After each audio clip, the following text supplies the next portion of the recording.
પ્રદોષ વ્રતનું મહાત્મય અને કથા.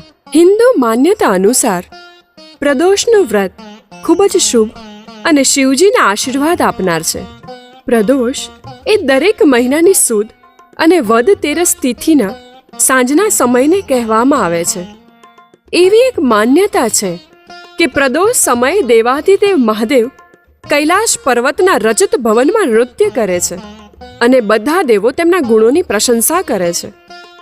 જે માનવને પોતાનું કલ્યાણ કરવું છે તે આ પ્રદોષનું વ્રત કરી ઉપવાસ કરી પુણ્ય કમાય છે. પ્રદોષની તેરસ જુદા જુદા વારના દિવસે આવે છે. જેમ કે સોમવાર હોય, મંગળવાર હોય, એમ 7 વારમાંથી કોઈ પણ દિવસે પ્રદોષ હોય અને જે દિવસે પ્રદોષ હોય તે નામથી તે તેરસ એટલે કે પ્રદોષ ઓળખાય છે. જેમ કે સોમવારે હોય તો સોમ પ્રદોષ,